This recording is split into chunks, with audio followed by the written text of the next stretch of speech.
আজ আমি তোমাদের নিয়ে যাব হিটলারের সিক্রেট ল্যাবে, প্রজেক্ট আরাডো। Munich, 1938.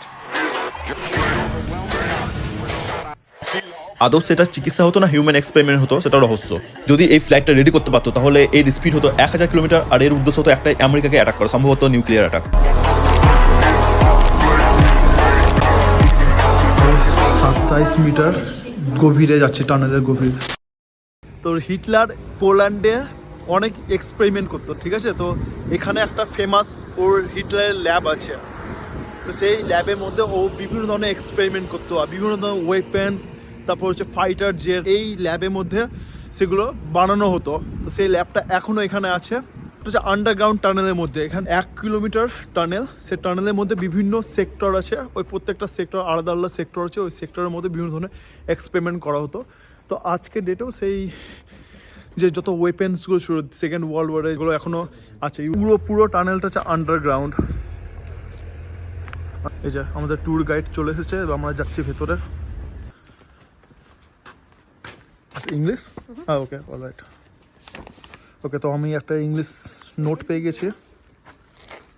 ওকে, তো মেয়েটা হচ্ছে পলিশ, তো সেই জন্য ও পলিশের কথা বলছে, তো আমি সেগুলো বাংলাতে ট্রান্সলেট করে দিচ্ছি। তো এই যে আন্ডারগ্রাউন্ড টানেল, এটা তৈরি করা হয়েছিল 1943 সালে। তো এটা হচ্ছে 1 কিলোমিটার লম্বা টানেল, যেটা মাটি থেকে প্রায় 20 মিটার নিচে আছে। আর এখানে আরও 11 কিলোমিটার টানেল আছে, যদিও সবকটা টানেল খুঁজে পাওয়া যায়নি। তো এই জায়গাটার নাম প্রজেক্ট আরাডো। তো আরাডো হচ্ছে একটা জার্মান কোম্পানি, যারা জার্মানদের লুথওয়াফে যুদ্ধ বিমানগুলো ডিজাইন করতো। এমনকি এই আরাডো 234 এই ফ্লাইটটা এখানে বানানো হয়েছিল। Faced overwhelming odds and were shot out of the sky. এই যুদ্ধ বিমানগুলোই ছিল হিটলারের প্রধান শক্তি যুদ্ধের সময়। এই টানেলটা বানানোর উদ্দেশ্য একটাই ছিল, যাতে হচ্ছে যুদ্ধের সময় বম্বিং থেকে বেঁচে সায়েন্টিস্ট ইঞ্জিনিয়াররা তারা তাদের এক্সপেরিমেন্টগুলো এই টানেলের ভিতরে কন্টিনিউ যাতে করতে পারতো। অন্ধকার টানেল। তো এটা হচ্ছে ফার্স্ট চেক পয়েন্ট। এই টানেলের ভিতর বিভিন্ন ধরনের সিক্রেট এক্সপেরিমেন্ট করা হতো, যেমন সিক্রেট ওয়েপেন, নিউ এয়ারক্রাফট, এমনকি হিউম্যান এক্সপেরিমেন্টও করা হতো। এমনকি এটাই নাকি হিটলারের লাস্ট ল্যাব। যদিও এই দাবিগুলো কতটা সত্য সেটা ব্যাপারে জানা যায়নি, সবকিছু এখনো রহস্য। তো এই টানেল ল্যাবটা এখন যাদের আন্ডারে আছে তারাও খুব একটা বেশি চেঞ্জেস এখানে করেনি, যেরকম তখন ছিল সেরকমই রাখার চেষ্টা করেছে এরাও। আর এই জায়গাটা হচ্ছে খুবই ইন্টারেস্টিং। এই যে এই ঘরটা দেখতে দেখা যাচ্ছে না, তো এখানে এটাকে বলা হয় ফিল্ড হসপিটাল। তো যুদ্ধের সময় যখন সৈন্যরা আহত হতো তাদেরকে এখানে নিয়ে আসা হতো, তাদের উপর বিভিন্ন ধরনের চিকিৎসা করা হতো। এবার এটা আদৌ সে চিকিৎসা করা হতো না হিউম্যান এক্সপেরিমেন্ট হতো সেটা এখনো রহস্য। এখন এরা এখানে একটা ডেমো মডেল রেখেছে, বাট সেই সময় এখানে অ্যাকচুয়াল মানুষ থাকতো।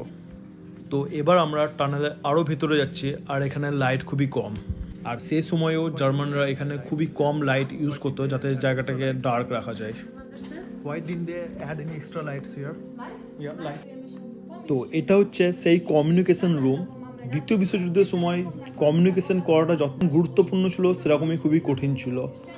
আর এই ধরনের আন্ডারগ্রাউন্ড টানেলে কমিউনিকেশন রাখাটা আরও বেশি গুরুত্বপূর্ণ, কারণ বাইরের দিকে কি হচ্ছে, লাইক ফ্রন্ট লাইনে কি হচ্ছে, কোথায় আক্রমণ হচ্ছে, কোথায় সৈন্যরা আসছে, সে সমস্ত কিছু জানা যেত একমাত্র এই কমিউনিকেশন রুমের মাধ্যমে। তো এইগুলো সেই টাইমকার কমিউনিকেশন সিস্টেমস। তো এবার আমরা টানেলের আরও গভীরে যাচ্ছি, যেখানে সমস্ত সিক্রেট রুমগুলো আছে। সো আমরা আরও 27 মিটার গভীরে যাচ্ছি, টানেলের গভীর 27 মিটার। তো দেখতে পাচ্ছ এখানেও খুব একটা বেশি লাইট এরাও লাগায়নি, কারণ সেই সময়েও এখানে খুব একটা বেশি লাইট ছিল না। এই যে সামনে আরেকটা সিক্রেট টানেলস আছে, কিন্তু এই টানেলসটা আর ব্যবহার করা যায় না, কারণ জার্মানরা এর মধ্যে জল ভর্তি করে দিয়েছিল আর ব্লক করে দিয়েছিল যাতে এনিমিরা এটাকে আর ইউজ না করতে পারে। তো এই ব্যাপারটাও সম্পূর্ণ রহস্য।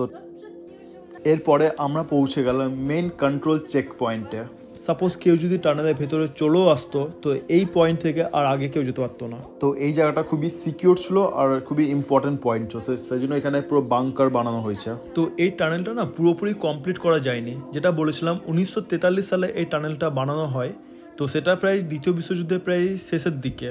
তো এরা খুব একটা টাইম পায়নি টানেলটা শেষ করার। তো সেই জন্য ওরা যেরকম ছিল সেরকমই রেখে দিয়েছে, অর্ধেক কমপ্লিট হয়ে। তো এই জন্য দেখতে পাচ্ছ ইটগুলো এখনও অর্ধেকই আছে, পুরোপুরি টানেলটা কমপ্লিট করা যায়নি। তো এরা ভেতরে ইটের স্ট্রাকচার দিয়ে টানেলটাকে আরও বেশি সিকিউর করার চেষ্টা করছিল, বাট কিন্তু ওরা টাইমই পায়নি যে ওটাকে শেষ করার।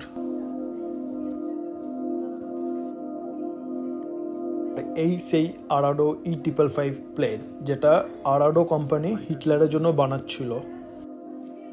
এটা হচ্ছে সেই প্লেনের প্রোটোটাইপ। অ্যাকচুয়াল ফ্লাইটটা এরকম হতো, যদিও তারা এটাকে শেষ পর্যন্ত কমপ্লিট করতে পারেনি। বাট যদি এটা বিমানটা যদি করতে পারতো তাহলে এর স্পিড হতো প্রায় 1000 কিলোমিটার/আওয়ার। আর এর উদ্দেশ্য একটাই ছিল আমেরিকাকে অ্যাটাক করা, সম্ভবত নিউক্লিয়ার অ্যাটাক। কিন্তু শেষ পর্যন্ত এরা এই বিমানটাকে কমপ্লিট করতে পারেনি।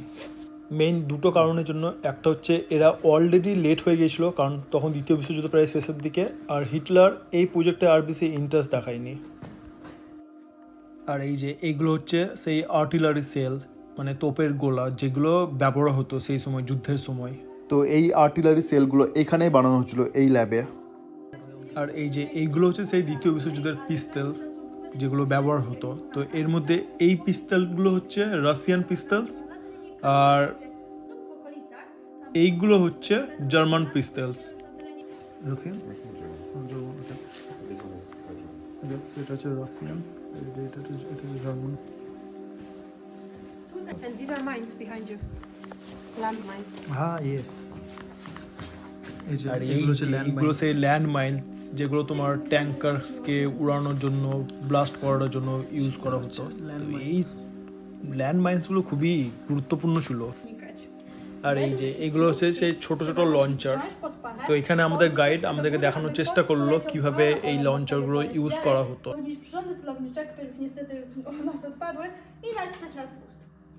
এই যে এইগুলো দেখে কিছু মনে পড়ছে? এইগুলো হচ্ছে সেই বোম যেটা লুফটওয়াফে ফ্লাইট দিয়ে ছাড়া হতো নিচে।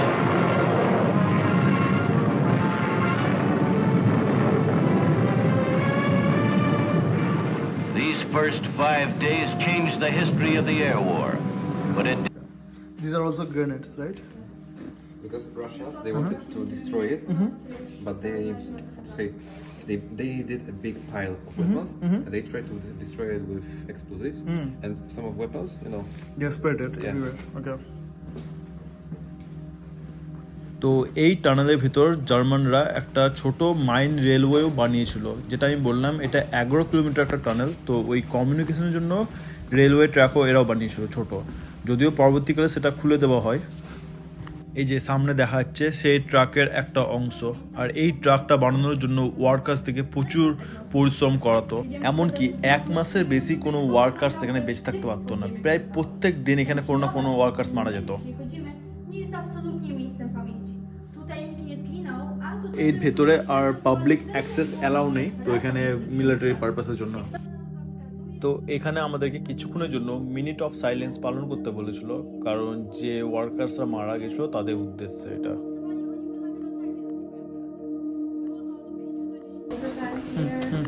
So a lot of people died. Basically here, that's why we had the minute of silence. Okay. Okay? তো এবার আমরা যে মেশিনটা দেখতে পাচ্ছি, তো এটা হচ্ছে সি মাইন্স। তো এগুলো হচ্ছে জলের মধ্যে রেখে দিত জার্মানরা, তাহলে যদি যখন কোনো জাহাজ এর সঙ্গে স্পর্শ করলে সেগুলো জাহাজগুলো ধ্বংস হয়ে যেত। তো এগুলো খুবই ব্যবহার হতো।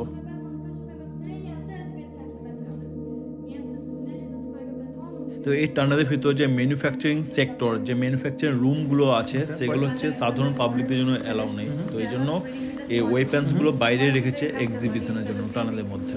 Maybe they could not take it out. এই যে সামনে যে লোহাগুলো দেখা যাচ্ছে না, এগুলো হচ্ছে সেই বন্ধু, যুদ্ধের বন্ধু, যেগুলো সৈন্যরা ইউজ করতো যুদ্ধের সময়। যদিও এগুলো আজকের দিনে নষ্ট হয়ে গেছে। So they maybe hide the golden chain somewhere in Poland. She doesn't think the golden train is in Poland. তো সব জায়গায় আমাদেরকে আর নিয়ে গেল না, কারণ সব জায়গায় অ্যাক্সেস ছিল না। তো এটা হচ্ছে 1 কিলোমিটার টানেলস, আর এই ভেতরেই 11 কিলোমিটার টানেলস আছে, যেটা হচ্ছে কোথায় আছে সেটা আর খুঁজে পাইনি। তো সেটা এখনো রহস্য। I bardzo nietypowe skarby. Tam można zerknąć sobie zaraz. এই রুমে ওই দ্বিতীয় বিশ্বযুদ্ধের সোলজারদের ইউনিফর্ম আর বেশ কিছু জিনিসপত্র এরা এখানে তুলে রেখেছে। Mamy w niej oryginalne szczątki. তো জাস্ট হয়ে গেল, আমরা এখান থেকে বেরিয়ে গেলাম।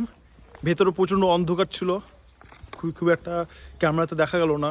বললো যে অ্যাকচুয়ালি সেই পরিবেশটা মানে অ্যাকচুয়ালি তখন এর আগে তখন সেকেন্ড ওয়ার্ল্ড ওয়ারের সময় সেই জায়গাটা আরও বেশি অন্ধকার ছিল, তো সেই জায়গাটাকে রিপ্লিকেট করার জন্য ওরা ওরকম রেখেছে। তো পোল্যান্ডে এরকম আরও অনেক সিক্রেট বাংকার্স আছে, টানেলস আছে, চলো ধীরে ধীরে সেগুলো সব এক্সপ্লোর করবো।